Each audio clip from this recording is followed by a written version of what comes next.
banca. Então, eu me chamo Júlio César Costa da Silva.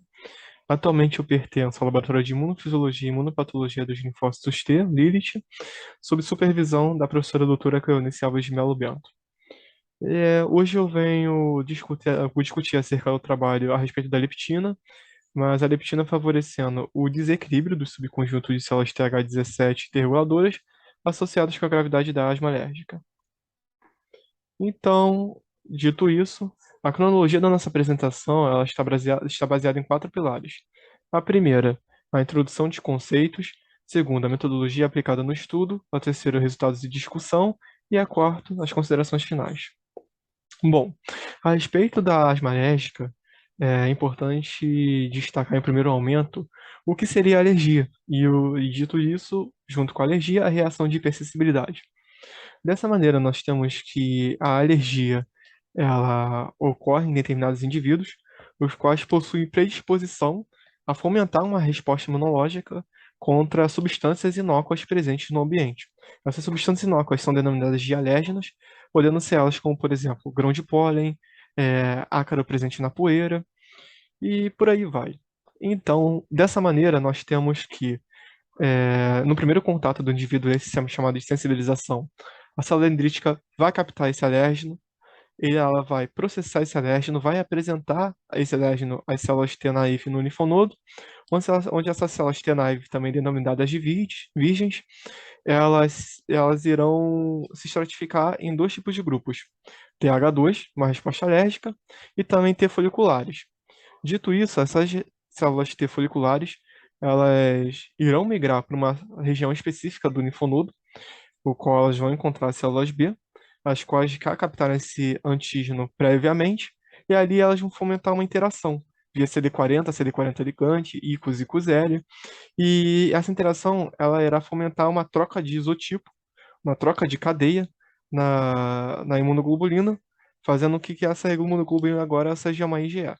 Com isso, essa IgE ela vai para a periferia, assim como essas células efetores, e sendo importante essa IgE indo para a periferia, sendo secretada na periferia, é porque ela vai formar um complexo com o receptor FcεR1 presente em mastócitos e eosinófilos.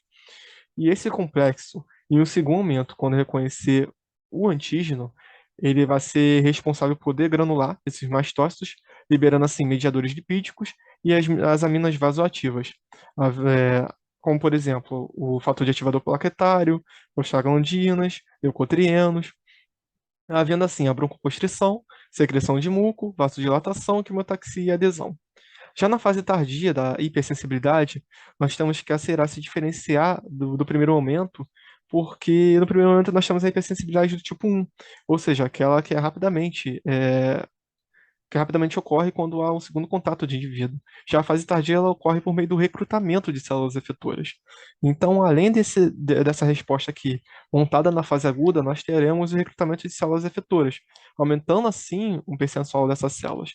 Então, haverá uma maior proliferação e ativação de mastócitos, uma maior proliferação e ativação de eosinófilos, e ligada à gravidade da doença, nós temos uma presença de TH17, onde a presença dessas células ela corresponde a uma irreversibilidade dessas vias aéreas, mesmo após o tratamento à base de corticoides orais e broncodilatadores, que seria o tratamento padrão. Dito isso, nós temos que a asma alérgica ela é uma reação inflamatória, tanto das vias superiores quanto inferiores, a respostas alérgenas, caracterizada, como já dito, pela irreversibilidade das irresponsabilidades brônquicas, mesmo após o tratamento padrão, e ela acaba podendo ser estratificada em leve, moderada e grave. Bom, a respeito da introdução, ainda nós temos agora uma segunda doença, sendo essa a obesidade, que ela é caracterizada como uma doença de caráter crônico e ela acaba sendo mediada por meio do acúmulo excessivo de gordura corporal, levando assim diversos efeitos, né, do bem-estar do indivíduo, tanto em sua esfera física, mental e, por fim, social. Esse acúmulo excessivo de gordura corporal, ele vai estar ligado ao aumento das adipocinas, em especial as leptinas, e junto a isso nós temos que a leptina ela possui uma correlação com o sistema imunológico, onde uma maior concentração dessas adipocinas, elas são responsáveis por aumentar a frequência de macrófagos inflamatórios do tipo M1, assim, levando ao aumento das citocinas TNF-alfa e interleucina 6, sendo essas aquelas presentes na tríade inflamatória, o aumento da frequência de linfócitos T e B efetores, aumentando assim o subtipo TH12 e TH17, e a diminuição da frequência de células T reguladoras, diminuindo assim a citocina IL-10, que é a imunossupressora de respostas. Bom, com o objetivo do trabalho, nós temos que foi avaliar a relação entre a obesidade em pacientes alérgicos e a expansão dos subtipos TH12 e TH17, assim como as células reguladoras, haja visto o subtipo BR1. Na metodologia a qual foi aplicada, nós temos a obtenção das amostras de sangue total periférico, onde foram recrutados indivíduos saudáveis e com asma alérgica sendo estratificada em leve, moderada e grave. Junto a esses indivíduos, eles também foram estratificados via IMC, sendo classificados como IMC normal, sobrepeso e obeso do tipo 1. Ocorreu a marcação das células mononucleares do sangue periférico por meio de anticorpos monoclonais, por meio da técnica de citometria de fluxo, havendo assim a marcação extracelular e intracelular de acordo com o protocolo. Ocorreu a obtenção de células TCD4 positivas via seleção negativa com auxílio de colunas magnéticas e a quantificação das citocinas produzidas pelas TCD4 em contato com a leptina via ELISA indireta, seguindo as normas do fabricante, assim como a quantificação da leptina via ELISA indireta, entretanto, seguindo a norma do fabricante, qual outrora era outro fabricante. E por fim, mas não menos importante, ocorreu a análise estatística, por meio desse software aqui elucidado, ocorrendo uma significância com p-valor menor que 0,05. No primeiro resultado, nós temos a temática que o impacto do estado clínico e da obesidade nos diferentes subconjuntos de células TCD4 positivas efetoras em pacientes com asma alérgica. Essa aqui foi a estratégia de gating utilizada pelo nosso grupo. E, em primeiro momento, nós temos as células TCD4 positivo e L4 positivo. Aqui, na letra B, nós temos que esse tipo de célula, como a TCD4 positivo, logo a efetora, e L4 positivo porque ela é capaz de produzir interleucina e L4, a qual ela é clássica de TH2. Nós temos que há aumento desse percentual de células à medida que ocorre o aumento da gravidade da doença. Agora, na letra C, nós temos que ocorrer uma marcação de L17 negativo e interferon gama negativo, nos dando que esse subtipo de células T efetoras é o TH2. E é engraçado que esse subtipo ocorreu uma diminuição do seu percentual de acordo com a gravidade da doença. E por fim, desse quadrado, nós temos a letra D, ocorrendo aqui uma marcação para L17 positivo e interferon gama negativo, nos dando que, junto à marcação para L4 positivo, é um subtipo híbrido, o qual seria um TH2 e TH17, e que há um aumento desse de acordo com a gravidade da doença. Então, quanto mais grave a doença, maior o percentual dessas células, em contraposição à TH2 clássica. Bom, agora, nosso lado direito aqui. Quando ocorreu a marcação para TCD4 positivo e L4 negativo, nós temos que as células são TCD4 positivo efetoras. Na letra E, nós temos que ocorreu a marcação junto a essa daqui, L4 negativo, ocorreu L17 negativo, interferon gama positivo, nos estamos no TH1, e nós temos que há uma diminuição do percentual dessas células TH1 com o avançar da gravidade da doença. Já aqui na letra F, nós temos que é uma TH17 e que há um aumento dessas células desse subtipo com o aumento da gravidade da doença. E quando nós temos o fenótipo híbrido aqui na letra G, TH17 TH1, não ocorreu significância, não há um aumento nem uma diminuição.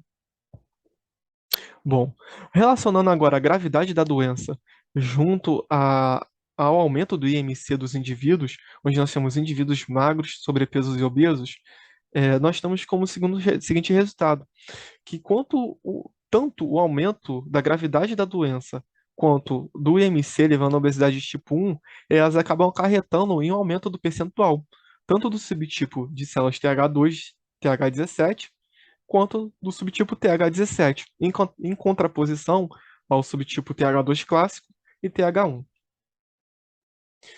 Agora, o segundo tópico, nós temos que a obesidade amplifica os danos na regulação do compartimento de linfócitos em pacientes acometidos com asma alérgica. Essa foi a estratégia de gate utilizada pelo nosso grupo. E nós temos aqui, em primeiro momento, na letra B, o percentual de células TCD4 positivo e L10 positivo, secretora dessa citocina imunossupressora. Então, dessa FOXP3 positivos, nós temos que só ocorreu uma diferença significativa entre o grupo saudável e o grave, onde os indivíduos graves possuem um menor percentual dessas células. Entretanto, quando nós analisamos a FOXP3 negativa, que também é uma célula T reguladora, entretanto, ela, ao chegar na sua periferia, ela acaba tendo um pouco de plasticidade em contraposição à FOXP3 positiva, a qual é reguladora de fato, não mudando assim seu fenótipo, nós temos que há uma diminuição também dessas células, desse percentual de células. Entretanto, quando comparando os indivíduos grave com leve, grave com saudável e o moderado com os indivíduos saudáveis. E por fim, essas células T reguladoras agora marcadas com CD39 positivo, nós chamamos que é um marcador de funcionalidade. E quanto maior avançada a gravidade da doença, menor o percentual dessas células. Agora, a estratégia aqui, a fim de analisar as BR1s, está elucidada aqui, à nossa esquerda, por meio desse gate. E nós temos que também há uma diminuição das BR1s ao analisar a gravidade da doença. Então, quanto mais grave a doença, menor o percentual dessas células BR1. Agora, ao analisar essas células reguladoras, tanto T quanto B, junto ao aumento do IMC, nós temos que tanto a gravidade da doença quanto o elevado IMC dos indivíduos, eles acabam diminuindo o percentual dessas células reguladoras, tanto as T quanto as B em questão. Agora, os níveis elevados de leptinas plasmáticas estão relacionados a um desequilíbrio subconjunto de células TCD4 positiva e células BR1 implicadas na gravidade da asma alérgica. Nesse primeiro quadrado, nesse primeiro momento, nós temos, na verdade, que há aumento da concentração da leptina de acordo com o aumento do IMC, então indivíduos que possuem sobrepeso e obesidade possuem uma concentração dessa leptina em comparação com indivíduos saudáveis ou magros. E no segundo momento, nós temos os subtipos celulares, onde há um maior percentual de células TH2, fenótipo híbrido TH2, TH17, TH17, com aumento da concentração da leptina, em contraposição à TH1 e às células reguladoras, as quais elas acabam tendo um menor percentual desse subtipo com uma avançada concentração dessa adipocina. Bom, como conclusão, nós temos que a obesidade ela acaba favorecendo a expansão de células semelhantes a TH17 circulantes e o fenótipo híbrido TH2 TH17, associado à gravidade da asma alérgica, juntamente com os danos a subconjuntos de células TCD4 positivas, reguladoras e células BR1. E nossos achados também, elas acabam sugerindo um papel para o estado hiperleptêmico desse complexo imune, onde tal desequilíbrio ele pode auxiliar na elucidação do porquê da perda de peso e acabar afetando positivamente os resultados da alergia. Então, aqui são os meus agradecimentos aos órgãos de fomento à pesquisa, CAPES, CNPq e FAPERJ, e por último, mas não menos importante, a toda a equipe do LIT, a qual qual me fomentou todo o suporte possível. Então, aqui são todas as referências utilizadas em nosso trabalho. Muito obrigado.